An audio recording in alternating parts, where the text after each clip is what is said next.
신대방 우성 1차 아파트 소유자 여러분 안녕하십니까? 오늘 신대방 우성 재건축 사업 본 설명의 사회를 맡게 된 10동 303호 소유자 최정윤 인사드리겠습니다.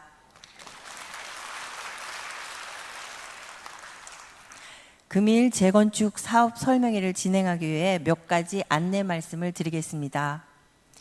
원만한 진행을 위해서 가지고 계신 핸드폰은 사업 설명회가 끝날 때까지 진동 혹은 무음으로 변경해 주시기를 부탁드립니다. 또한 이곳은 종교시설로 지역사회를 위해 흔쾌히 장소를 내어주신 강득환 담임 목사님, 우리 아파트 소유주이시면서 본교회 장로님이신 현태석 장로님, 신승현 장로님, 장호성 장로님께서 이 자리를 빌려주셨습니다. 이 자리를 빌어 특별히 감사의 말씀을 드립니다. 감사합니다.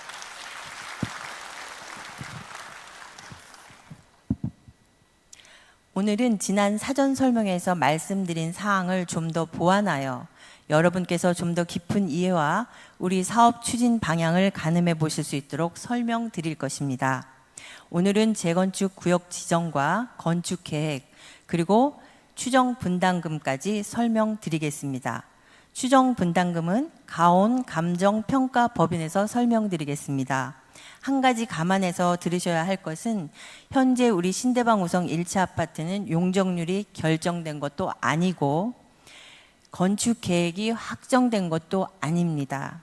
따라서 오늘 설명드리는 건축 계획과 추정 분담금은 가능하면서도 최적의 계획을 해본 것으로 향후 변경이 많이 있겠습니다.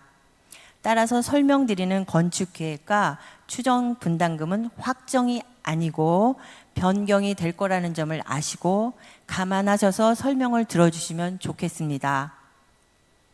그럼 첫 번째 순서로 서희석 준비위원장님의 인사 말씀이 있겠습니다. 서희석 준비위원장님 단상으로 나와주시기 바랍니다. 여러분 큰 박수로 환영해 주시기 바랍니다.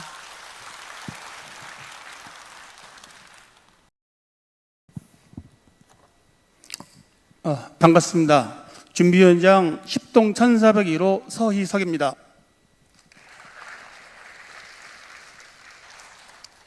모처럼의 연휴임에도 불구하고 이 자리를 참석해 주셔서 감사드리고 간단하게 인사 말씀드리겠습니다. 우리 재건축준비위원회는 지난 2021년 입주자 대표회의 의결로 공동체 활성화 단체로 등록되어 순수 입주민들로 구성된 위원회입니다. 2022년, 2023년 두 차례 예비안전진단을 추진하였으며 금년 6월 4일 도시정비법 패스트트랙 법안 전격 시행에 따라 오늘 사업 설명회를 개최하게 되었습니다. 우리 신대방 우성 1차 아파트는 재건축 첫 번째 단계로 정비구역 지정고시를 오세훈 시장 임기 내인 내년 상반기 중 완료하여야 합니다.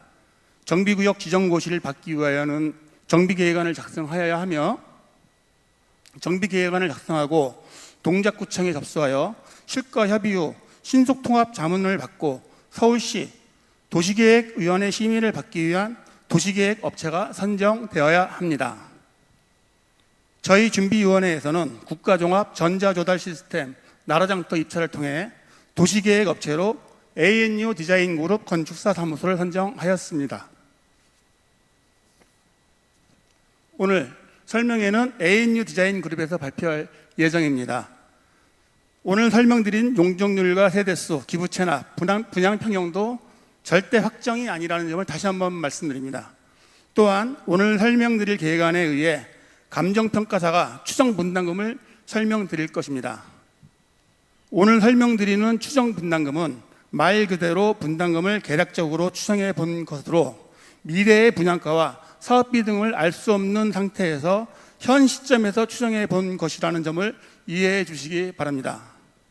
건축계획, 평형계획, 향후 분양가, 공사비, 사업비의 변경이 있을 시 추정 분담금도 변경된다는 점을 알아주시기 바라겠습니다. 오늘은 우리 재건축 계획의 밑그림을 함께 검토하고 의논하는 자리라는 점을 이해하고 들어주시면 고맙겠습니다.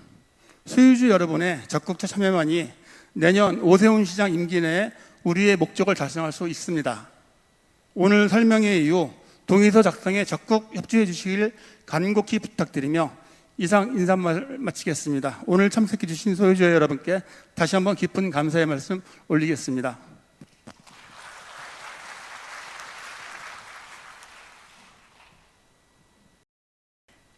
서희석 준비위원장님의 인사 말씀이 있으셨습니다. 지난 사전 설명회에서 우리 신대방 우성 1차 아파트가 재건축을 추진해온 경과를 보고 드렸습니다만 오늘 처음 오신 소유자분들을 위해 간단히 경과 보고를 드리겠습니다.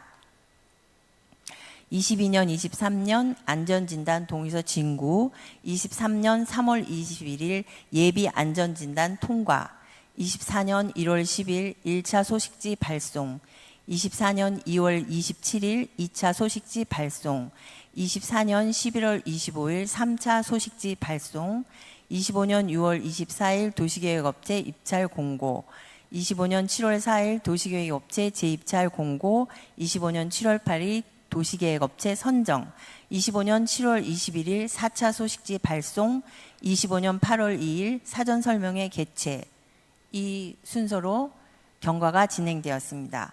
이상 경과 보고를 마치고 삼성물산 여성수 팀장님께서 간단한 인사 말씀이 있겠습니다.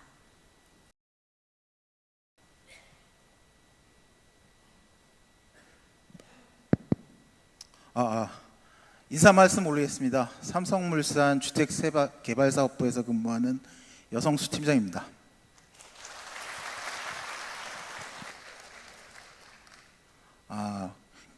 제가 회사 업무상 설명회나 아니면 인사 자리에 많이 가는데 오늘 연휴인데도 이른 아침부터 이렇게 많은 소유자님들께서 참석하신 걸 보니까 앞으로 빠른 사업 추진을 통해서 자산 가치가 많이 올라갈 것으로 생각됩니다. 이런 현상은 사실 제가 여러 군데 정비 사업 현장을 다니면서도 쉽게 보기 힘든 현상인데 아주 반가운 일이 아닌가. 그리고 우리 서 준비위원장님의 어떤 추진력도 다시 한번 확인할 수 있는 그런 계기가 됐다고 봅니다. 회사에서도 저희 담당자가 지난번 예비 설명회도 그렇고 팀장인 저도 오늘 굳이 초기 단계부터 참석한 이유는 저희 신대방 우성 1차가 우수한 입지이기 때문에 저희 삼성물산이 큰 관심을 가지고 있다는 것을 말씀을 드리기 위해서 굳이 이른 단계인데도 소유자님들께 인사를 드리기 위해서 이 자리에 섰습니다.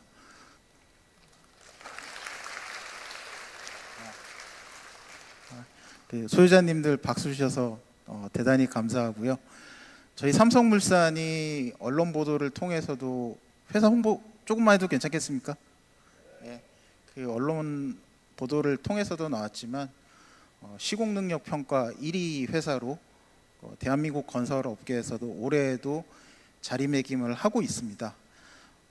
또한 저희가 주택 수주 물량이 지난 몇 년간 좀 없었는데요. 그런 부분을 보완하기 위해서 작년부터 열심히 수주를 하고 있습니다. 열심히 수주 활동을 하고 있고요. 저희 이 지역에서 가장 가까운 지역은 아무래도 랜드마크로는 강남보다는 여의도인데 여의도도 9월에 저희가 입찰을 예정하고 있습니다. 아시겠지만 여의도 대교 아파트도 저희가 입찰을 준비 중이고요. 어쨌든 저희 삼성물산이 굳이 여의도만 국한하는 것이 아니라 여의도 생활권으로 볼 수 있는 우리 신대방 우성 1차도 향후 빠른 사업 추진이 된다면 저희가 적극적으로 관심을 갖고 있는 단지로서 사업의 어떤 중추적인 그런 역할을 할 날이 언젠가는 올 수 있도록 이 사업이 잘 좀 추진됐으면 합니다. 이만 인사 말씀 여기까지 하고요. 계속적으로 좀 많이 인근 소유자님들 활성화돼서 우리 정비 사업으로 재산 가치 많이 불리시는 그런 계기가 됐으면 좋겠습니다. 감사합니다.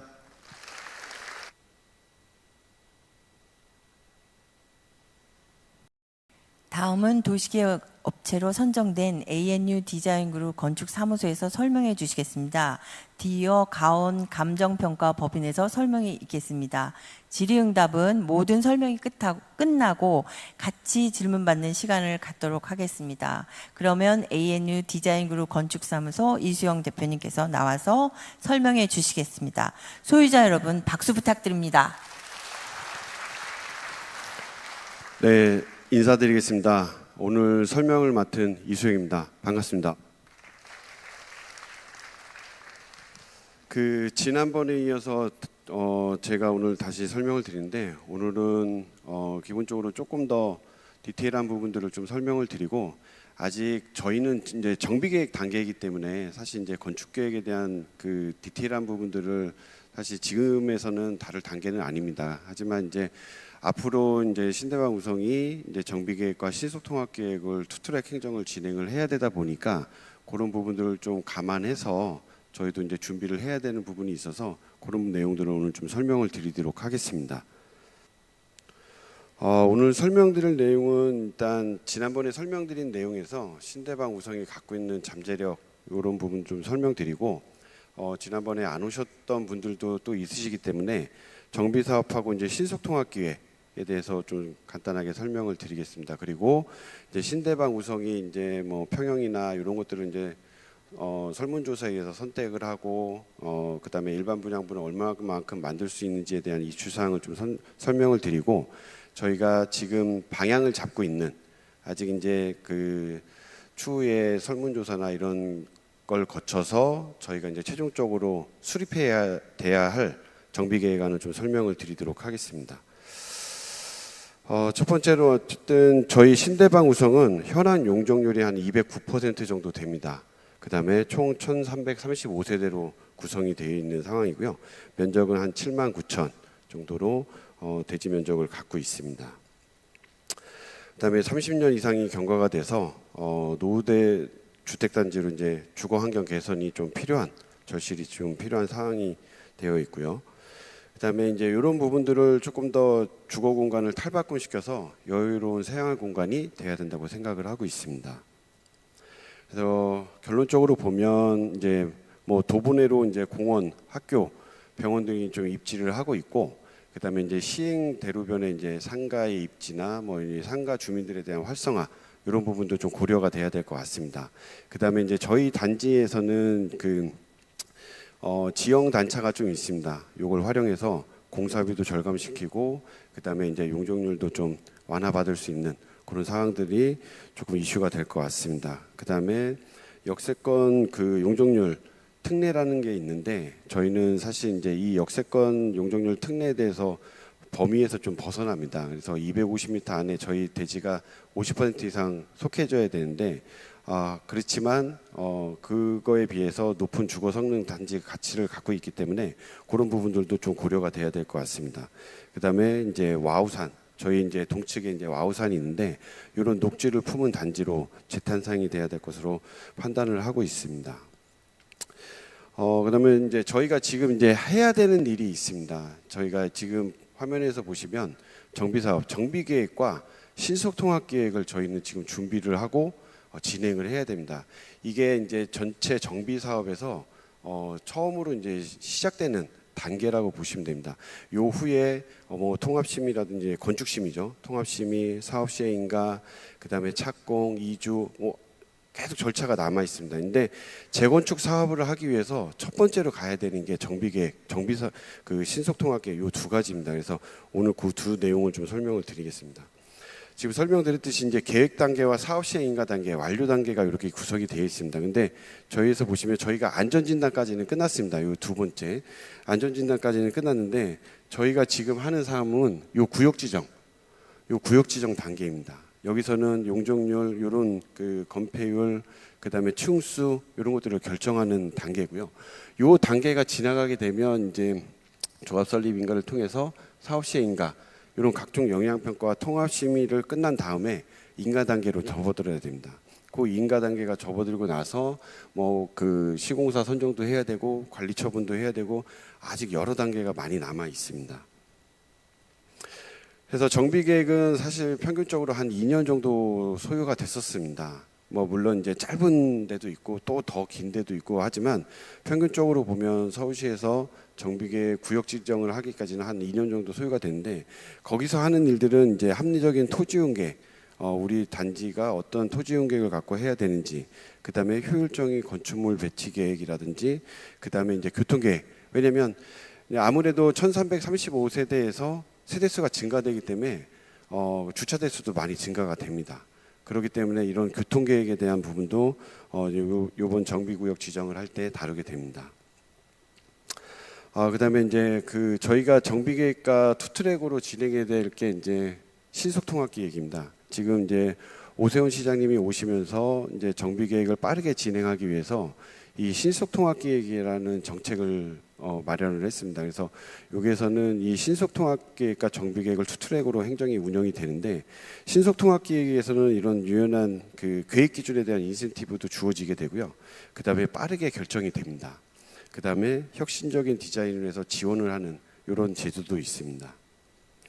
그래서 이제 그런 부분들이 이제 이런 기획 설계 전문가 집단과 같이 하게 됩니다. 그래서 기본적으로 저희가 이제 신속 통합 계획을 신청을 해서 자문이라는 걸 받게 됩니다. 그 자문을 받을 때 이런 신속 통합 계획 전담 조직과 그다음에 공동주택 설계 전문가들이 모여서 계획을 마련을 하게 돼 있습니다. 그다음에 이제 저희가 신속 통합 계획을 할 때는 이제 시에서 이제 자문단이 구성되어 있습니다. 그러니까 도시계획위원회에서 수권분과위원회로 분류가 돼서 신속 통합 계획을 신청한 단지는 이렇게 신속 통합 계획과 정비 계획을 같이 투트랙으로 운영하게끔 이렇게 제도를 마련해 놓은 상태입니다. 그다음에 이제 이런 부분들이 신속 통합 계획에서는 뭐 공공성이라든지 인센티브 기준, 디자인, 뭐 절차 간소화를 어떻게 할 건지, 그다음에 이제 정비 계획에서는 대략적인 이제 계획에 대한 개요와 기부채나 도시계획 변경 사항이 있는지, 이런 추정 사업비가 어느 정도 되는지 이런 것들을 다루게 됩니다. 그래서 기본적으로 보면 예전에는 이게 이제 일반 정비 사업을 할 때의 일정이었습니다. 이렇게 일정이 되는데 신속 통합 기획 자문을 받으면서 달라진 게 있습니다. 예전에는 이렇게 요 법적인 행정 절차는 똑같이 거쳐야 됩니다. 하지만 지금 이게 이제 수권분과위원회로 내려오면서 신속 통합 계획을 평균적으로 한 3차례 정도 받게 됩니다. 요 3차례를 받게 되면 요 도시계획위원회, 수권위원회라고 정해져 있습니다. 그러니까 기본적으로 일반 정비로 갔을 때는 본위원회로 갑니다. 지금 한 30명의 위원들이 있는데요. 각 분야에 요 본위원회로 가지만 신속 통합 계획을 통해서 정비 계획을 수립할 때는 요 수권분과위원회 9명으로 구성되어 있는 수권분과위원회로 되어 있습니다.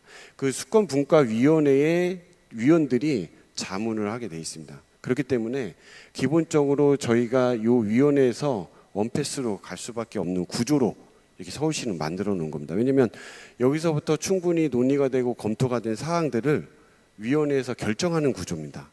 그래서 이런 신속 통합 계획을 가면 말 그대로 빠르게 절차 진행을 해주겠다라는 게 서울시의 정책 방향입니다. 이게 기존에는 사실적으로 지금 이제 1차 저희가 동의서를 다 걷어서 신속 통합 계획과 정비 계획을 입안 신청을 하게 되면 요 1차 자문이 끝난 상태에서 이런 법적 행정 절차를 거치게 됩니다.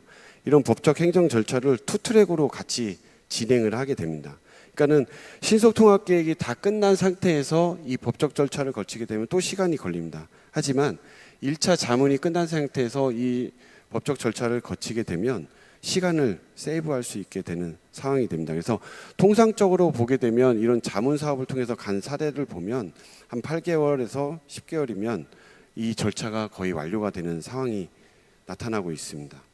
그래서 이게 되고 그거에 따라서 계획안을 건축 통합 시민을 가기 위해서 계획안을 마련하게 되면 그 토대로 건축위원회에서도 원패스로 통과하게끔 되어 있습니다. 그런 사례도 지금 되게 많이 나타나고 있고요. 뭐 압구정이든 여의도든 다 이렇게 신속 통합 자문을 통해서 이렇게 원패스로 심의를 통과하고 사업 시행 진행하는 이런 단지들이 많이 나타나고 있습니다.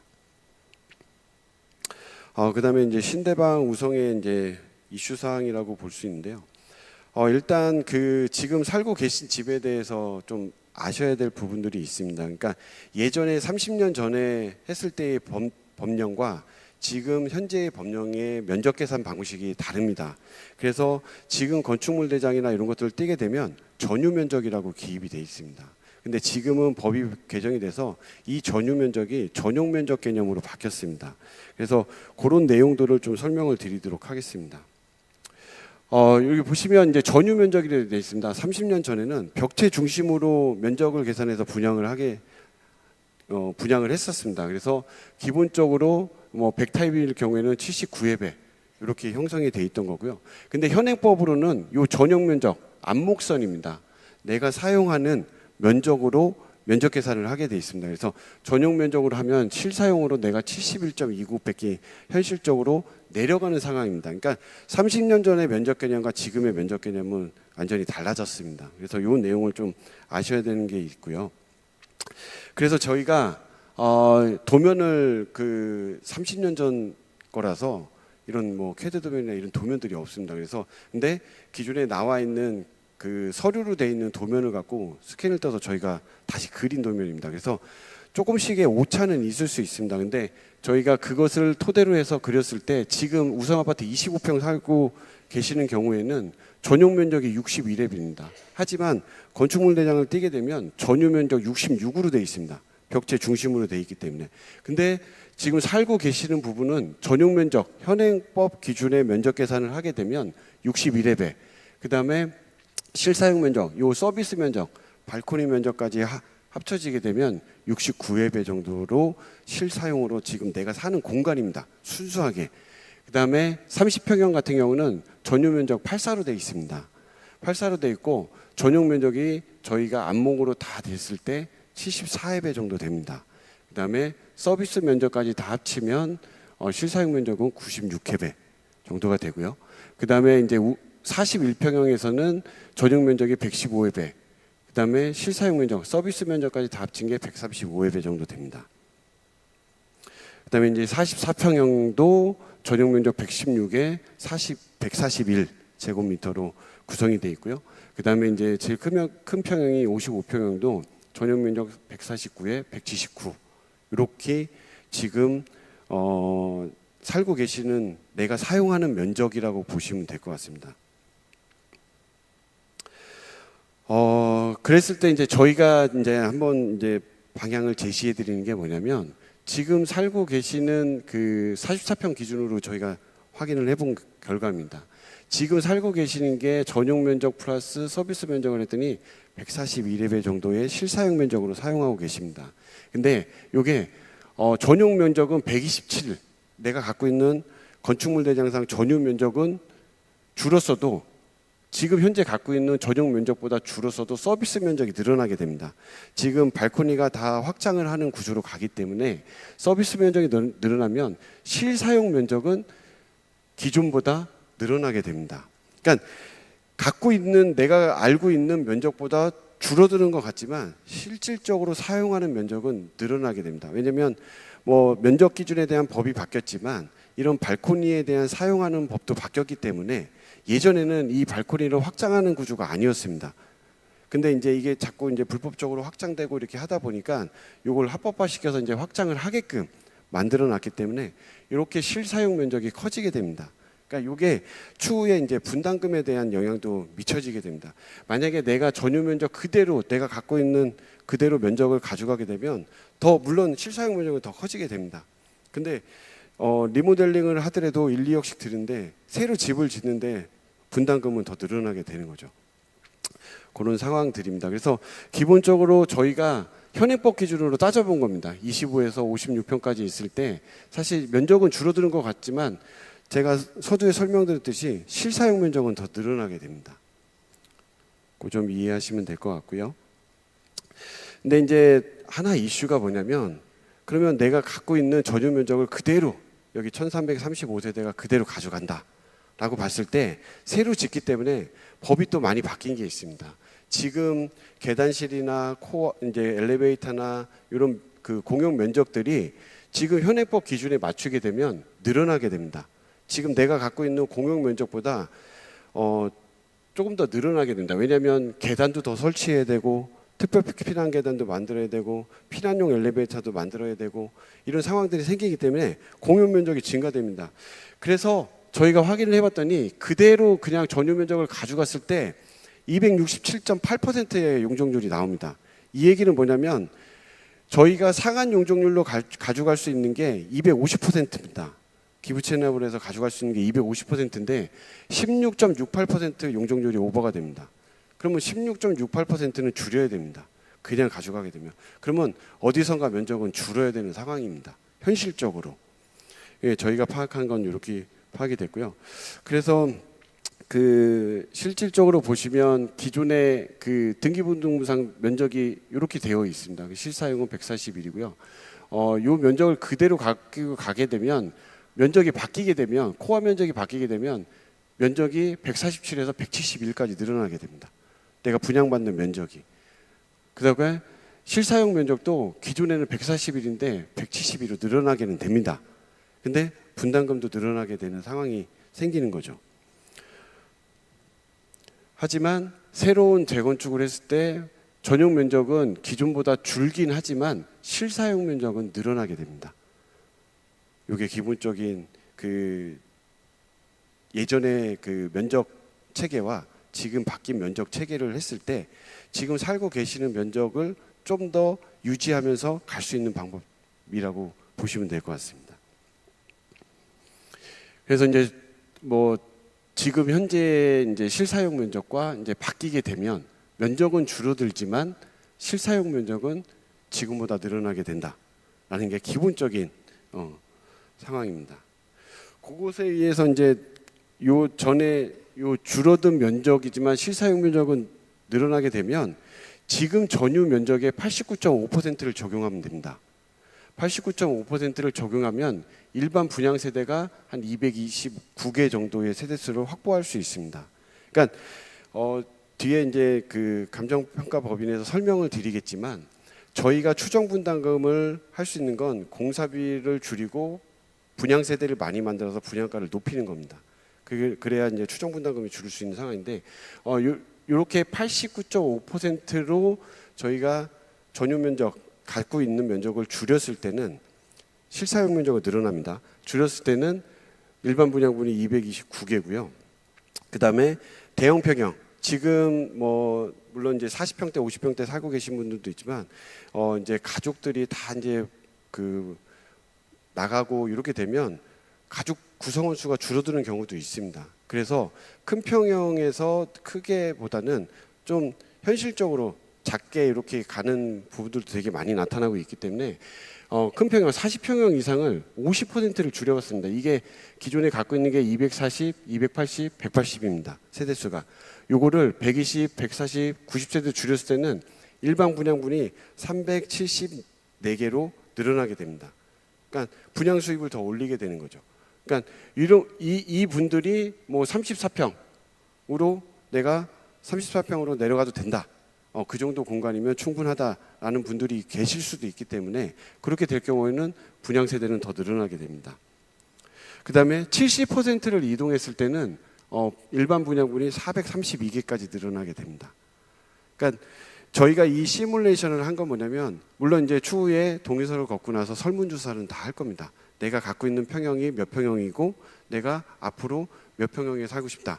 그 면적과 이런 것들을 저희가 추정치로 드릴 겁니다. 그러니까는 지금 건축 계획이 다 확정이 된 거 아니기 때문에 예시도로 해서 저희가 다 이렇게 설명을 드릴 예정에 있습니다. 그래서 그런 부분들을 그 감안하셔서 본인이 어떤 평형을 갈지 선택을 하시면 됩니다. 지금 40평, 50평 가는데 두 분이 살고 계시는 부분도 분명히 있으실 거고 뭐 아이가 아직 그 결혼을 하지 않고 나가지 않아서 세 분이 살고 계시는 분들도 있으실 겁니다. 근데 이제 그런 부분들을 감안하셔서 이제 선택을 하시면 됩니다. 그래서 이제 총계적으로 보면 저희가 기존에 1,335개 그래서 전유 면적 89.5%를 줄였을 때는 전체 세대수는 한 1,769세대. 이게 이제 확정이 되는 게 아닙니다. 왜냐하면 설문조사나 이런 그 평형대에 의해서 이 세대수는 다 변화될 수 있습니다. 그다음에 대형 평형이 50% 내려갔을 때는 374세대, 그래서 1912세대의 단지가 되고요. 그 다음에 대형 평형이 70%가 34평으로 갔을 때는 일반 분양 432세대, 그 다음에 전체 그 단지 세대 수는 1970세대 이렇게 구성이 될 수 있습니다. 그래서 이런 것들을 이제 조사나 뭐 이런 것들을 다 통해서 저희가 그 정비계획 입안안을 최종적으로 만들 겁니다. 그 만들고 나서 정비계획 입안하기 전에 이런 설명회를 다시 한번 가질 겁니다. 왜냐하면 최종적으로 어떻게 기존에서 저희가 이제 방향 제시를 해드린 거에서 어떻게 최종적으로 정리가 됐는지를 소유자분들께 다시 한번 설명드리는 자리가 있을 겁니다. 그래서 저희가 이걸 토대로 정비계획안을 수립했던 부분은 이렇게 이제 전체 그 공원 신설 기부 채납 공원을 통해서 이렇게 1970세대 지금 대형 평형이 그 70% 이동한다는 전제 조건으로 계획을 하고 있는 상황입니다. 그다음에 이제 저희가 이제 용적률에 대한 민감도가 있는 것으로 알고 있습니다. 단지가. 그래서 용적률을 보면 저희는 그 용적률 3종 일반 주거 지역으로 가게 되게 되면 체계가 이렇게 되어 있습니다. 기준 용적률은 210%, 그다음에 허용 용적률이 이제 230%. 그 허용 용적률의 인센티브를 받을 수 있는 항목은 이렇게 구성이 되어 있습니다. 그래서 저희는 이번에 적용한 건 열린 단지, 그다음에 돌봄 시설을 통해서 이렇게 8.1%를 완화받아서 진행을 하고요. 저희가 공원의 기부 체납이 있기 때문에 그거는 이제 상한 용적률로 가는 체제이기 때문에 허용까지는 이렇게 구성을 하고 있습니다. 그다음에 상한 저희가 공원 그러니까 1000세대가 넘어가게 되면 세대당 3회배씩의 공원을 기부 체납을 해야 됩니다. 그 녹지법에 의해서 하게 되는데 그렇게 됐을 때 저희가 내놓는 1970세대니까 곱하기 3을 하면 꽤 많은 그 공원을 내놔야 되는 상황입니다. 그래서 그렇게 공원을 내놓게 되면 저희가 올라갈 수 있는 한계는 250%까지밖에 안 됩니다.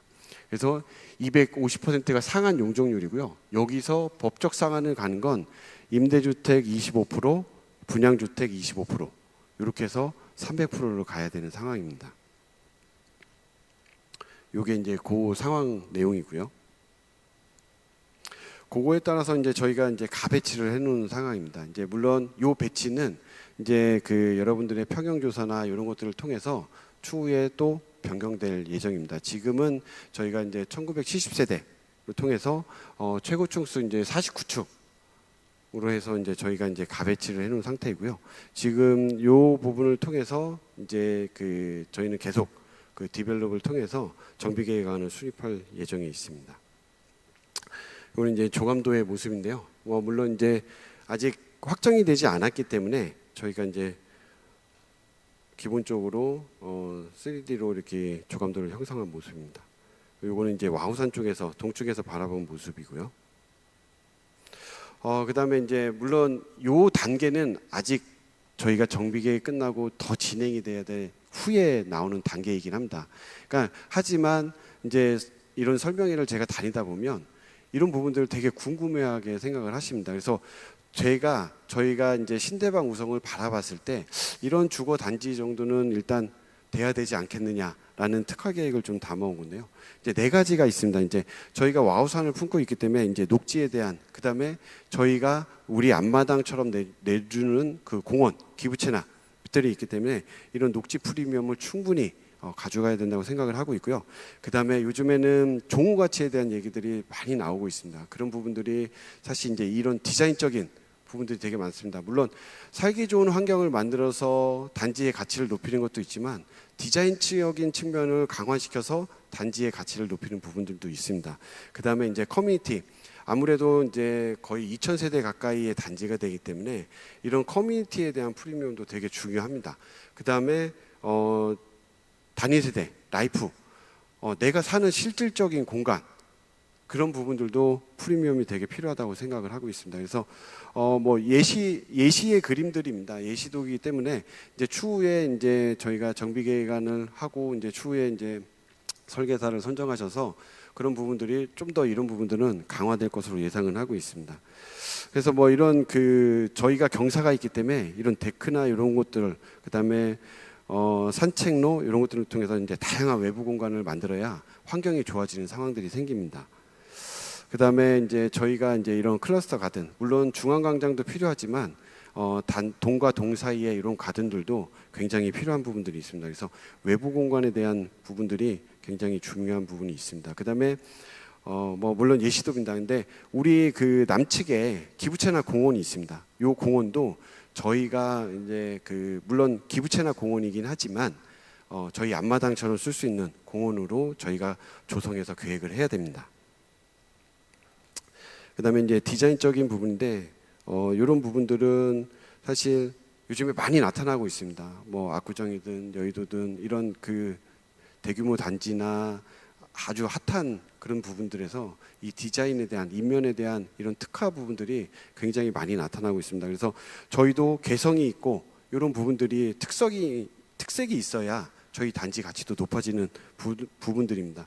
사실 지금 그 재건축을 하게 되면 종호 가치에 대한 것을 분명히 생각을 하셔야 됩니다. 왜냐하면 지어지고 나서 뭐 분양받은 그거보다 프리미엄이 더 붙어야 되기 때문에, 물론 이제 그 한강변에 있는 그 단지들은 한강에 대한 조망 프리미엄이 있어 많이 있지만 저희는 그 와우산이라는 녹지 조망이 있기 때문에 이런 부분들도 많은 프리미엄으로 작용할 수 있게끔 디자인이 돼야 되는 상황입니다. 그다음에 이제 저희는 이제 또 상업 시설이 저희 단지 그 주출 입구에 있습니다. 그래서 그런 근린 생활 시설에 대한 그 가치와 그다음에 같은 커뮤니티로 구성되어 있는 문화 시설 이런 부분들이 조금 더 프리미엄적으로 작용을 해야 될 것 같습니다. 많은 단지들에서 이런 스카이 브릿지 커뮤니티를 많이 하고 있습니다. 그래서 저희도 이런 스카이 커뮤니티를 통해서 와우산 조망이라든지 단지의 랜드마크적인 프리미엄을 가치를 상승시켜야 된다고 생각은 하고 있습니다.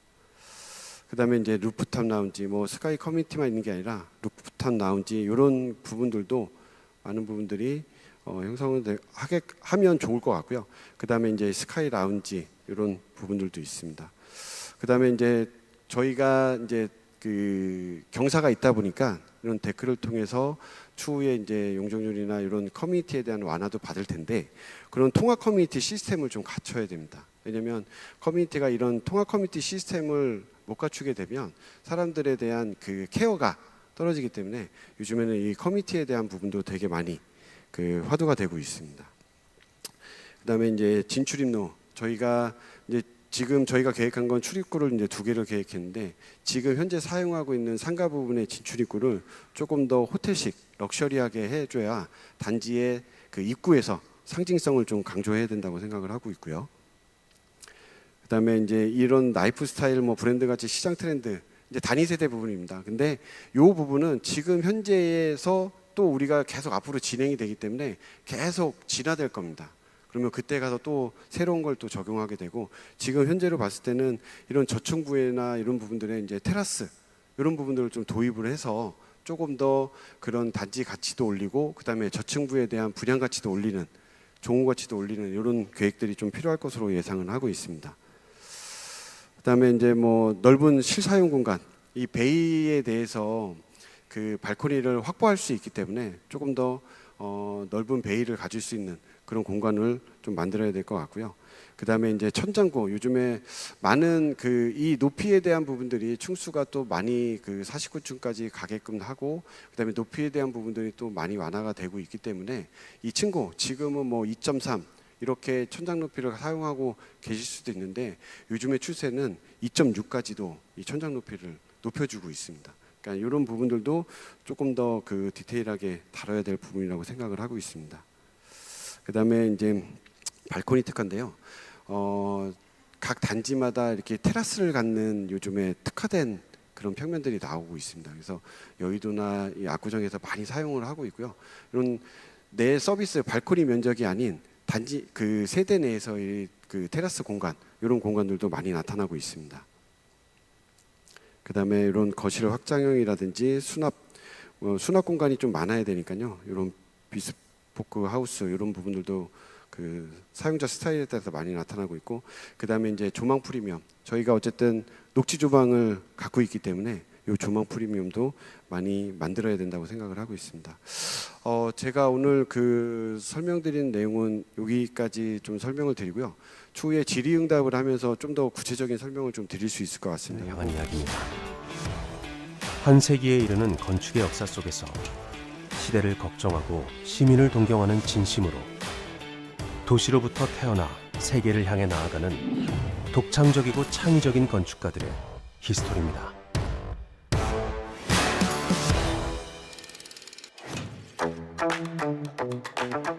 새롭다는 것을 전에 없던 것이라 말하고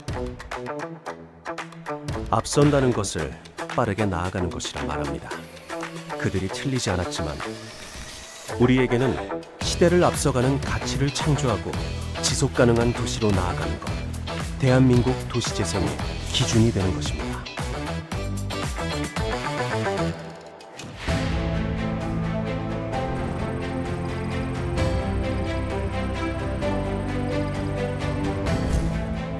건축물의 존재 가치를 재발견하여 새로운 정상으로 당신을 선도하는 것.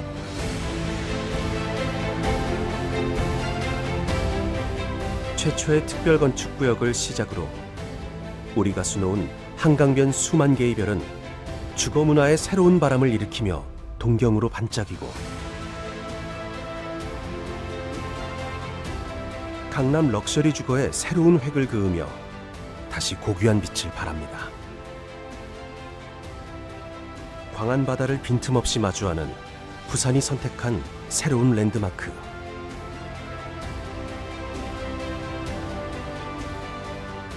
도시와 숲, 서울 창공의 프리미엄 파노라마. 그리고 시대를 앞선 도시의 가치는 우리의 이름으로 다시 태어나 정상을 선도하며 그 권위를 증명하고 있습니다.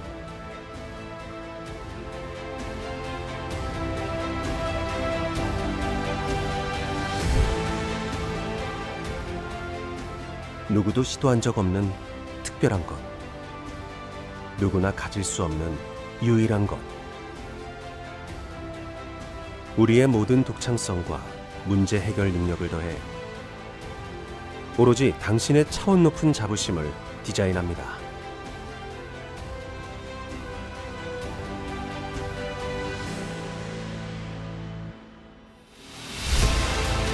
이것은 흔한 건축가 이야기가 아닙니다.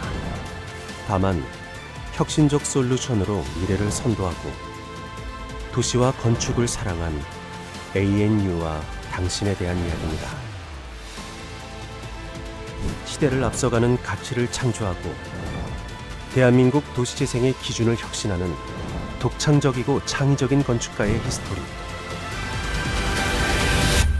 ANU 디자인 그룹입니다.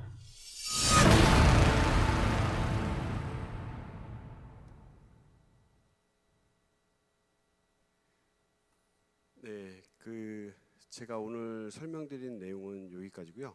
이따가 이제 그 추정분담금 그 평가사님께서 설명드리고 나서 통합적으로 질의응답하는 시간 갖도록 하겠습니다. 감사합니다.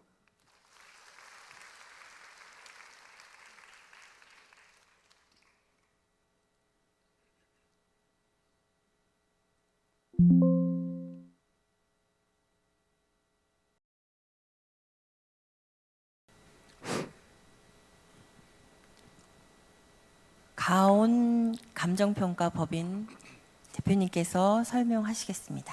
네, 인사드리겠습니다. 가온감정평가법인의 정비사업본부 본부장으로 있는 정운조 평가사입니다. 반갑습니다.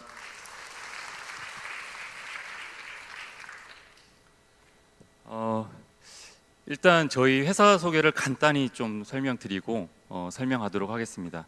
일단 저희 회사는 저희 평가 업계에서 재건축 사업 평가를 굉장히 많이 해오고 있는 평가법인입니다. 예를 들어서 반포 주공 1, 2, 3단지, 그리고 신반포 1차, 2차, 3차.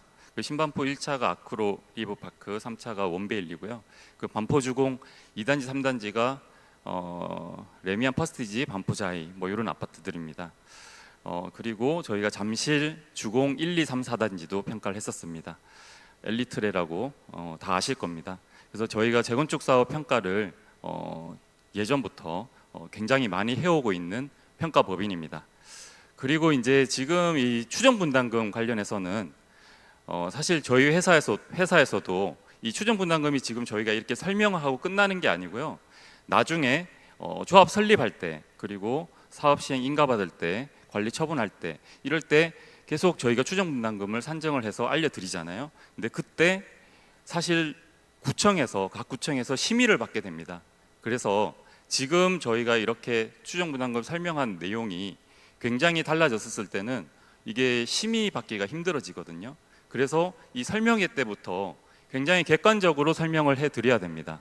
그래서 지금 분담금이 이 정도 수준이다 이렇게 설명을 했는데, 나중에 조합 설립 가서 분담금이 굉장히 많이 달라졌습니다 뭐 이렇게 얘기하기가 힘들잖아요. 왜냐하면은 구청에서 심의를 받아야 되거든요. 구청 심의를 통과해야지만이 되기 때문에 그래서 지금 저희가 설명드리고자 하는 이 분담금은 나름대로 객관적으로 산정을 해서 설명을 드리려고 합니다. 그리고 저희 회사에서도 이 추정 분담금 각 구청에 심의위원들이 있거든요. 저희 회사에서도 심의위원이 4분이나 계십니다. 그리고 서울시 코디네이터도 계시고 등등 하기 때문에 저희가 최근에 뭐 평가들 하고 이렇게 한 단지들에서 추정 분담금을 한번 보시면은 대략적으로 저희 지금 계속 용적률 얘기를 많이 했는데, 용적률에 대해서 굉장히 잘 아시는 분도 계시겠지만, 이 용적률은 대지 면적 대비해서 지상 연면적이 어떻게 되냐, 그 비율이 어떻게 되냐, 그 비율이 용적률이거든요. 그래서 용적률이 높다는 것은 지상의 건물을 많이 지을 수 있다는 겁니다. 그리고 저희 현재 용적률이 209%거든요. 그래서 현재 용적률 209%에서 분담금이 어느 정도 수준이 나올 것인가. 지금 옛날에 평가했던 반포주공 1, 2, 3, 4D 뭐 이런 단지들은 저층 아파트들이었거든요. 그러다 보니까 분담금이 굉장히 적거나 오히려 환급받거나, 그래서 사업성이 좋았기 때문에 빨리 재건축을 할 수 있었던 겁니다. 그리고 이 저층 아파트들이 지금 재건축을 다 끝내고 지금 이제 중층 아파트들이 재건축을 했습니다. 그 중층 아파트들은 그 용적률이 대체적으로 다 200% 이하거든요. 보통 150에서 180%. 한 그 언저리에 있는 아파트들이 굉장히 많습니다. 그래서 그런 아파트들이 최근에 평가를 굉장히 많이 했고 분담금도 그렇게 산정이 됐습니다. 그래서 저희가 추정 분담금을 굉장히 많이 지금 하고 있는 상황이기 때문에 그 정도의 단지들에서 추정 분담금이 계략적으로 만약에 본인이 34평 살고 있는데 34평형으로 갔다 이렇게 했었을 때 보통 2억대 정도 나옵니다. 보통 일반적으로. 그럼 저희는 어떻게 해야 될까요? 저희는 현재 209%잖아요. 현재 지상의 건물 연면적이 많아요. 그러다 보니까 사실 저희가 300%까지 용적률이 가지 않습니까? 300%까지 가는데 분담금을 다른 단지들보다는 조금 더 낼 수밖에 없어요. 다른 단지들보다는 조금 더 낼 수밖에 없는 그런 상황이고, 그렇지만 지금 설계사님께서 말씀해 주셨지만 저희가 똑같은 평형으로 가기가 힘든 상황이라고 말씀 주셨잖아요. 똑같은 평형으로 가게 되면 용적률이 오버되기 때문에, 그래서 하기가 힘든 상황이기 때문에 저희가 300% 가는 그 상황에서는 저희가 면적을 조금 줄여서 가기 때문에 분담금이 다른 기존의 200% 이하인 단지에서 나왔던 분담금 수준과 좀 유사하게 그렇게 산정이 되는 걸로 시뮬레이션이 됐습니다. 그래서 분담금 관련해서 이제 좀 설명을 드려야 될 텐데, 잠시만요. 자, 추정 분담금을 산정하기 위해서는 종전 자산도 추정을 해야 되고요, 종후 자산도 추정을 해야 되고, 일반 분양 그리고 정비 사업비, 건축비 등을 지금 단계에서 하나도 정해진 게 없는 단계에서 추정을 해야 되기 때문에 사실 굉장히 많은 가정이 들어갑니다. 굉장히 많은 가정이 들어가는데 그 가정들이 너무 터무니없는 가정이 아니고 지금 인근 단지에서 평가를 했거나 이미 사업이 많이 진행된 그런 단지들의 건축비, 사업비, 그리고 최근에 선정된 그런 시공사들 건축비, 그런 것들 감안해서 분담금을 산정을 했습니다. 먼저 분담금은 어떻게 산정되는지부터 먼저 잠깐 설명드리도록 하겠습니다. 분담금은 가만히 생각해 보시면 저희가 평가를 통해 저희가 나중에 관리처분 때 평가를 하지 않습니까? 근데 평가를 할 때 저희가 평가를 높게 했다, 낮게 했다, 그렇게 해서 분담금이 줄어들까요? 또는 늘어날까요? 그렇지 않겠죠? 분담금 총액은 저희 평가랑은 전혀 상관이 없습니다. 저희가 평가를 잘해서 분담금을 줄여줄 수 있다 그러면 저희가 굉장히 평가를 잘해서 분담금을 줄여줄 수 있겠죠. 그렇지만 가만히 생각해 보시면 이게 지금 재건축 사업이라는 것은 사업 시행 사업이고, 사업 시행에서 분담금이라고 하는 것은 결국에는 순비용, 저희가 조합원들이 분담해야 되는 순비용은 변하지 않는 거거든요. 사업이 끝났을 때는 이 평가와는 전혀 상관없이 결정이 되는 것들입니다. 그래서 총 사업비, 분담금 총액은 총 사업비에서 일반 분양 수입을 뺀 그 금액이 총 분담금 총액이 됩니다. 그래서 총 사업비에는 건축비 그리고 기타 사업비가 되겠습니다. 그리고 일반 분양 수입은 조금 이제 설계안들이 여러 개가 있는데 그런 설계안들에 따라서 일반 분양 수입이 달라질 것입니다. 그래서 그런 일반 분양 수입을 차감한 그 금액이 이제 총 분담금이 될 것이고, 그럼 평가는 왜 하냐? 평가는 이 총 분담금이 이제 개별적으로 각 세대마다 분담금이 얼마 정도 책정이 될 것인지 가장 객관적으로 배분하기 위해서 평가를 하는 거거든요. 그래서 배분하기 위해서 평가를 할 뿐이지 이제 분담금 총액은 총 사업비 그리고 일반 분양 수입에 따라서 결정이 된다. 이렇게 설명드리겠습니다. 다음으로 이제 개별 분담금은 이런 산식으로 이제 계산이 되는데요. 맨 밑에 추정 분담금 보시면은 종후 감정평가에 이제 조합원님들의 조합원 분양가, 조합원님들의 조합원 분양가에서 마이너스 권리가액, 권리가액은 종전자산 평가액에 곱하기 비례율이 된 금액입니다. 그래서 보통 일반적으로는 비례율이 뭐 100% 가까이 나오기 때문에 이제 종전자산 평가액과 종후자산 평가액 차이 정도가 분담금, 개인적인 분담금이 되겠습니다. 자, 이 내용은 종전자산 금액이 이제 올라가거나 또는 내려갔었을 때 비례율에 바로 직접적으로 영향을 미치게 되거든요. 그래서 평가액이 종전자산 평가액이 올라갔거나 내려갔었을 때 비례율이 같이 역방향으로 움직이기 때문에 권리가액은 동일하다는 겁니다. 그래서 총 종전자산 평가액이 오르거나 또는 내렸을 때 분담금 차이는 없다, 그렇게 말씀드리겠습니다. 종전자산 가치를 먼저 추정해 보도록 하겠습니다. 일단 종전자산 가치는 사업 시행 인가 고시를 기준으로 나중에 평가를 하게 됩니다. 그래서 저희 재건축 사업이 아무리 빨리 진행돼도 공사 기간이 약 5년이기 때문에 10년은 최소 10년이 걸리는 사업입니다. 그래서 사업 시행 인가 시점, 굉장히 먼 시점이죠. 여하튼 4, 5년 이후 그 시점에 사실은 평가를 받으시게 되는데, 지금 단계에서는 추정 분담금이기 때문에 개략적으로 한번 살펴보고자 합니다. 자, 최근에 저희가 거래된 실거래 그리고 KB 시세 한번 보도록 하겠습니다.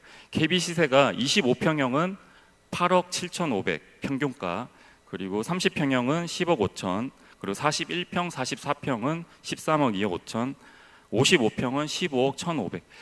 이 금액이 KB 지금 현재 평균 시세입니다. 평균 시세고, 가장 최근에 거래된 금액을 보면 25평형이 8억 6,300, 그리고 30평형이 10억 6천 12억, 그리고 41평 44평이 14억, 그리고 55평이 15억 7천입니다.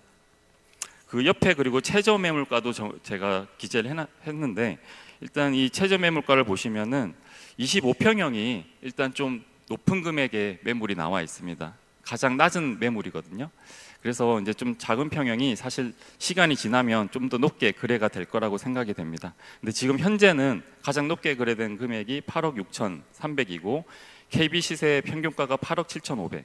그래서 이 최근에 거래된 금액을 기준으로 사실 가장 많이 반영이 돼서 KB 시세가 사실은 산정이 되는 것들이거든요. 그래서 KB 시세가 제가 봤을 때는 뭐 크게 틀리진 않았다, 이렇게 보여지기 때문에 일단 KB 시세를 기준으로 일단 종전자산가액은 추정을 했습니다.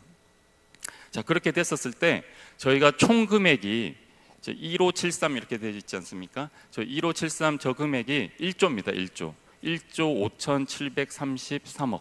그래서 저희 아파트 종전자산 평가액 총액이 1조 5천억이다. 1조 5천억. 그 정도 됩니다. 그리고 저희는 우성상가가 있습니다. 그래서 우성상가는 금액을 제가 이제 추정을 해봤는데, 사실은 이 우성상가는 굉장히 지금 호수도 많고 그렇긴 한데 거래된 게 별로 없습니다. 거래된 게 별로 없고, 그리고 조금 거래된 것도 좀 시간이 좀 지났고 뭐 이렇게 해서 사실은 나중에 평가를 다시 객관적으로 평가를 받아서 좀 추정을 해야 되는 상황인데, 지금은 그냥 개락적으로 저희 아파트 사업에 있어서는 큰 영향은 없거든요. 그러니까 왜냐하면 보시면은 이 금액 총액은 얼마냐면은 560억이거든요. 560억. 저 560억은 저희가 아파트가 아까 1조 5천억이라고 했잖아요. 근데 560억은 저희 사업에 미치는 영향 자체는 굉장히 크진 않습니다. 그래서 저희가 분담금 산정하는 데는 큰 영향이 없기 때문에, 물론 사업 진행하는 데는 상가가 굉장히 중요합니다. 왜냐하면 동의서를 받아야 되기 때문에, 50% 이상 동의서를 받아야 되기 때문에 굉장히 중요한데, 사업을 진행하는 데는. 그렇지만 분담금 산정하는 데는 큰 영향은 없기 때문에 일단 상가는 추후에 논의를 하기로 하고, 일단 이 상가는 넘어가도록 하겠습니다. 자, 종우자산은 일반 분양 그리고 조합원 분양가를 추정을 해야 됩니다. 근데 일반 분양가는 인근 아파트의 시세, 그래서 저희가 신축 아파트를 지었을 때 얼마 정도 분양이 가능할 것인가, 그리고 조합원 분양가는 어느 정도까지 책정을 할 것인가, 그 부분을 추정을 해야 되고요. 그리고 임대 아파트는 저희가 아까 250%에서 300%까지 가는데 25% 임대 아파트 지어야 된다고 했습니다. 그래서 25%는 저희가 표준 건축비로 매각하게 되어 있습니다. 그래서 굉장히 낮은 금액으로 매각을 서울시에다가 해야 되는 상황이고, 그리고 근생 저희가 지어야 되기 때문에 근생까지 한번 살펴보도록 하겠습니다. 자, 설계안, 아까 설계사님께서 설명을 해주셨지만 1안, 2안, 3안 이렇게 되어 있습니다. 그래서 1안은 전용 면적을 89.5%로 줄였을 때, 그렇게 했었을 때 일반 분양분이 이렇게 발생이 되고, 그리고 대형 평형에서 약 50% 정도가 좀 면적을 줄여서 간다, 이렇게 가정을 했었을 때, 그렇게 됐었을 때는 일반 분양이 좀 늘어날 수가 있잖아요. 그래서 일반 분양분이 좀 늘어나기 때문에 분담금이 좀 줄어들고, 그리고 대형 평형에 계신 분들이 만약에 많이 줄여서 간다, 그렇게 했었을 때는 일반 분양이 더 늘어날 수가 있겠죠. 그러니까 다시 말해서 이 설계안은 저희가 전혀 확정된 게 아니에요. 전혀 확정된 게 아니고, 조금 있으면은 이제 설문지 같은 게 나갈 겁니다. 설문지 같은 게 나가서 우리가 몇 평형을 선호하시냐, 우리가 지금 제가 30평형에 있는데 예를 들어서 몇 평으로 가고 싶으냐, 이제 그런 설문조사를 하실 거거든요. 그래서 그런 설문조사를 반영해서 설계를 다시 짤 겁니다. 근데 지금은 아무것도 없기 때문에 일단은 여러 가지 이런 안들이 있다, 이제 이런 상황에서는 이렇게 된다, 이런 내용입니다. 그래서 인근 아파트 저희 시세를 추정하기 위해서 저희가 신대방 우성 아파트 좌측편에 이편한 세상, 영등포 아델포레, 그리고 신길 뉴타운 뭐 시세가 다 비슷하기 때문에 신길 뉴타운의 레미안 에스티움 두 개 살펴보도록 하겠습니다. 자, 레미안 에스티움 건축 개요부터 한번 보도록 하겠습니다. 2017년도에 준공이 됐습니다. 그래서 약 8년 정도 지났고요. 최고 층수는 27층입니다. 그리고 세대수는 1722세대, 용적률 252%, 세대 구성은 18평형부터 44평형까지 되어 있고요. 삼성물산이 시공했습니다. 그리고 24평형과 34평형 실거래 금액 한번 보도록 하겠습니다. 24평형이 14억 6천, 그리고 14억, 그리고 34평형이 17억 5천, 17억 4천, 17억 2천 등등 이 유사한 금액으로 많이 거래가 됐습니다. 그래서 평가 단가를 거래 단가를 보시면은 24평형 같은 경우에는 5,863만 원, 그리고 5,600 이렇게 되고요. 34평형은 약 5천만 원, 그 정도의 지금 최근에 거래가 되고 있습니다. 그러면 저희는 어떻게 될까요? 저희가 만약에 지금 이러한 설계안으로 신축이 됐습니다. 그렇게 됐었을 때 지금 신축, 저희가 이 추정 분담금은 저희가 긴 사업에서 미래 시점에 추정 분담금이 어떻게 될 건가 그걸 추정하는 게 아닙니다. 지금 현재 단계에서 만약에 건물이 지어졌다 이렇게 했었을 때 그냥 추정하는 거거든요. 향후에 이제 조합 설립 때도 추정 분담금 알려드릴 거고요. 그리고 사업시행 인가 때도 알려드릴 거고, 분양 신청할 때도 계속 알려드릴 겁니다.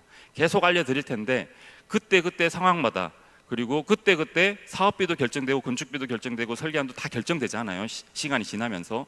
그렇게 되면서 점점 더 그 분담금이 확정이 되는 것이고, 지금은 모든 것을 가정해서 지금 추정 분담금을 하는 건데, 이렇게 됐었을 때 저희가 일반 분양가를 추정을 해야 되는데, 자, 이런 상황입니다. 지금 34평형이 약 5천만 원 정도의 거래가 되고 있습니다. 저희는 얼마 정도 분양이 가능할까요? 제가 생각하기에는 일단 신길 뉴타운에 비해서 입지적으로는 저희가 조금 열세할 수 있어요. 거기는 역 바로 근처거든요. 그리고 신길 뉴타운이라는 또 신축 아파트들이 밀집해 있기 때문에, 그래서 저희가 입지적으로는 조금 열세할 수가 있는데, 저희는 지금 49층으로 계획하고 있습니다. 그리고 뒤에 산이 있습니다. 그리고 경사지기 때문에 굉장히 쾌적한, 그리고 다른 어떤 아파트들보다 조망이 좋은 그런 아파트를 신축할 수가 있거든요. 지금 이 아파트가 2017년도 준공인데, 2017년도 준공했다는 것은 설계를 언제 했다는 걸까요? 이미 10여 년 전에 설계를 했다는 거거든요. 저희가 설계도 트렌드가 다 있지 않습니까? 그래서 가장 최근 트렌드의 설계를 반영해서 저희가 건물을 지었다.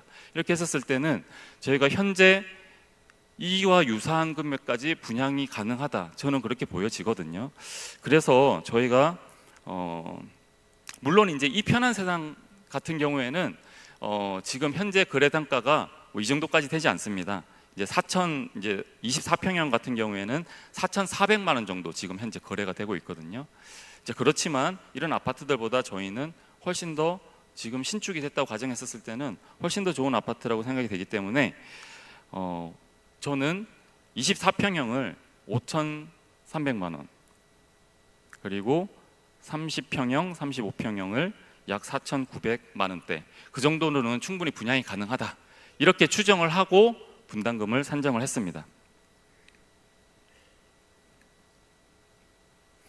자, 그리고 조합원 분양가는 이제 신축 아파트에 비해서 지금 일반 분양 아파트가 대비해서 약 85%, 그 정도 수준에서 조합원 분양가는 책정을 했습니다. 그리고 근린생활시설은 우성상가는 아까 종전 상가 가격이 560억이라고 얘기를 드렸습니다. 물론 그 560억은 절대 이제 뭐 바뀔 수 있습니다. 평가하기에 따라서 충분히 바뀔 수 있는 금액인데, 분담금을 일단 산정해야 되기 때문에 종우상가도 추정을 했습니다. 그 종우상가 가격은 건축비 정도 감안한 가격, 건축비 정도만 감안한 가격으로 종우상가 가격은 추정을 했습니다. 자, 그렇게 되었을 때 저희가 종우자산 총 추정액은 2조 6천억 정도 됩니다. 2조 6천억. 자, 그리고 저희가 사업비 중에서 공사비를 추정을 해야 됩니다. 공사비는 저희가 현재 공사 최근에 선정되거나 계약을 변경하거나 뭐 여러 가지 현장들이 있잖아요. 그리고 저희가 추정 분담금을 굉장히 많이 하고 있는데, 이제 그렇게 하고 있었을 때에 일반적으로 지금 추정하고 있는 건축비 단가 수준을 감안했었을 때 800만 원 이상은 될 걸로 추정이 됩니다. 800만 원 이상. 그래서 800만 원 이상은 될 걸로 추정이 돼서, 일단 저희는 사업 일단 초기 단계이기 때문에 800만 원 정도 수준으로 해서 건축비를 가정했었을 때 분담금을 뽑았습니다. 물론 건축비가 올라갔었을 때, 예를 들어서 약 100만 원 정도 올라갔다, 그렇게 됐었을 때는 분담금이 대략적으로 5천에서 1억 정도 늘어납니다. 공사비가 약 100만 원 정도 추가되면. 자, 그거는 감안하고 보시면 되고, 저희가 공사비는 800만 원일 때 이 정도 수준이다. 왜냐하면 보시면은 800만 원 이하로 한 것은 최근에 선정된 곳들, 서울시에서 선정된 것들 거의 없습니다. 저희가 경기도 내지는 지방에서 했었을 때는 800만 원 이하도 있습니다. 뭐 700만 원 뭐 이렇게 있습니다. 그렇지만 서울에서 최근에 시공사를 뽑았다, 내지는 새로 추가로 계약을 했다, 이렇게 했었을 때 800만 원 이하는 거의 좀 찾기가 좀 쉽지가 않습니다. 800만 원 이하는 쉽지가 않고, 지금 여기 보시면 가락프라자 718만 원 있는데, 이거는 23년도에 선정을 한 거고, 그리고 지금 내년이나 이 정도 다시 재계약을 할 거거든요. 그러면은 저희가 여기 참여되어 있는 평가법인이기 때문에 잘 압니다. 근데 뭐 거의 뭐 900만 원 가까이 뭐 이렇게 계약을 할 거로 지금 추정이 됩니다. 그리고 가락 삼익 맨션 같은 경우에도 최근에 여기는 선정을 했는데 저희가 평가를 한 곳인데 809만 원. 저희와 좀 상황은 세대수나 뭐 여러모로 봤었을 때 좀 유사한 그런 단지거든요. 그래서 800만 원 정도는 일단은 보셔야 된다, 건축비를. 자, 그렇게 설명드리도록 하겠습니다. 자, 그래서 총 사업비는 공사비가 8,263억. 800만 원으로 봤었을 때 8천억 이상 나온다. 그렇게 보시면 되고, 나머지 기타 사업비까지 포함했었을 때는 9,378억. 그러니까 기타 나머지 사업비도 1,000억 이상 소요가 됩니다. 자, 그렇게 되고, 자, 여기에서 빠진 비용은 조합원 이주비 이자 그리고 재건축 초과이익 부담금, 이 두 개는 별도입니다. 별도로 추가로 발생될 수가 있는데, 저희가 현재 일반 분양분이 굉장히 적다는 점, 그리고 현재 용적률이 굉장히 높다는 점, 여러 가지 등을 감안했었을 때 재건축 초과이익 부담금은 안 나올 가능성이 굉장히 높습니다. 물론 이제 아파트 가격이 지금보다 굉장히 많이 나중에 오른다, 그렇게 했었을 때는 조금 나올 수는 있지만 없어질 수도 있는 제도이기 때문에 일단 제초안은 크게 걱정을 안 하셔도 될 것 같고요. 조합원 이주비 이자 같은 경우에는 보통 이제 이주를 하시게 되면 전세를 얻건 이렇게 하셔야 되기 때문에 목돈이 필요하셔서 이주비 이자를 받게 되시는데, 그 금액이 돈이 있으신 분들은 사실 대출을 받으실 필요 없으시잖아요. 그래서 그런 분들도 계시고, 또는 최대로 필요하신 분들도 계시고 뭐 하십니다. 그래서 대출한 금액에 대해서 나중에 이자를 부담하시게 된다, 그렇게 생각하시면 되겠습니다. 자, 이렇게 되었을 때 지금 제가 금액 보여드린 거는 1안, 2안, 3안 중에서 3안을 기준으로 수익과 비용을 보여드렸습니다. 근데 저희가 1안, 2안, 3안 있었죠. 자, 1안은 단순히 면적을 줄였을 때, 2안은 대형 평형에서 50% 정도 소형으로 좀 이동했었을 때, 3안은 70% 정도가 이동했었을 때. 그래서 3안 같은 경우에는 이제 지금 현재 평형에서 좀 많은 분들이 그 소형 평형으로 이동을 했다, 그렇게 했었을 때 일단 비용을 보시면은 비례율이 102% 정도 됩니다. 비례율이 102% 정도 되고, 그리고 2안 같은 경우에는 99% 정도 되고요. 그리고 3안 같은 경우에는 92% 정도 됩니다. 그러니까 일반 분양분이 당연히 늘어남에 따라서 비례율이 올라가겠죠. 자, 그런 상황입니다. 그래서 그렇게 되고요. 자, 그렇게 됐을 때 이제 분담금이 어떻게 되냐? 뭐 지금 이제 그거 좀 궁금하실 텐데 분담금 한번 보도록 하겠습니다. 일단 3안부터 보도록 하겠습니다. 그러니까 이제 면적을 좀 꽤 많이 그래도 줄여서 이동을 하신다, 좀 많이 줄여서 이동을 하신다고 하셨을 때, 자, 그렇게 되었을 때 25평형에 계신 분들이 자 25평형으로 다시 갔어요. 그렇게 했었을 때 분담금은 2억 1,200. 그리고 만약에 면적을 나는 늘려서 가고 싶다, 31평형으로 가고 싶다, 그러면 4억 2천. 물론 당연히 면적을 넓혀서 가기 때문에 분담금 당연히 더 많이 부담하셔야겠죠. 34평으로 가시고 싶다, 그러면은 5억 5,800 이렇게 되고요. 그리고 30평형에 계신 분들이 만약에 면적을 줄여서 25평으로 가겠다, 그렇게 되었을 때는 분담금 3,300. 31평 거의 유사한 평형으로 가셨을 때는 2억 4천. 34평형으로 가시겠다, 3억 7,900 이렇게 되고요. 그리고 41평, 44평에 계신 분들이 45평으로 가시겠다, 그러면 2억 7,800. 면적을 줄여서 34평형으로 가시겠다, 그러면 9,700. 더 줄여서 가겠다, 31평으로 가시겠다고 하시면은 4천만 원 환급, 마이너스는 이게 환급입니다. 4천만 원 환급, 이런 식으로 되겠습니다. 그리고 55평에 계신 분들이 56평형으로 가셨을 때는 3억 1,800 부담하게 되고요. 면적을 줄였다, 45평으로 가시겠다, 그러면은 8,400. 그리고 34평으로 가시겠다, 그러면은 환급 9,700 이렇게 됩니다. 그래서 지금 이렇게 나온 분담금은 그렇죠. 이렇게 나온 분담금은 여러 가지 가정들이 들어가 있죠. 가정 중에서 가장 큰 가정은 용적률, 그리고 일반 분양, 건축비, 이런 것들이 될 것입니다. 그래서 건축비가 약 800만 원일 때 그렇다는 거고요. 그리고 일반 분양이 어느 정도 발생했을 때 그렇다는 겁니다. 근데 예를 들어서 일반 분양분이 더 줄었어요. 그러니까 저희가 2안 같은 경우에는 일반 분양분이 줄은 거잖아요. 3안은 대형 평형에서 꽤 많이 소형으로 갔다는 가정에서 일반 분양분이 좀 많이 발생했다, 이런 가정인 거고요. 일반 분양분이 좀 줄었다, 이렇게 됐었을 때는 분담금이 아까보다 좀 늘었죠.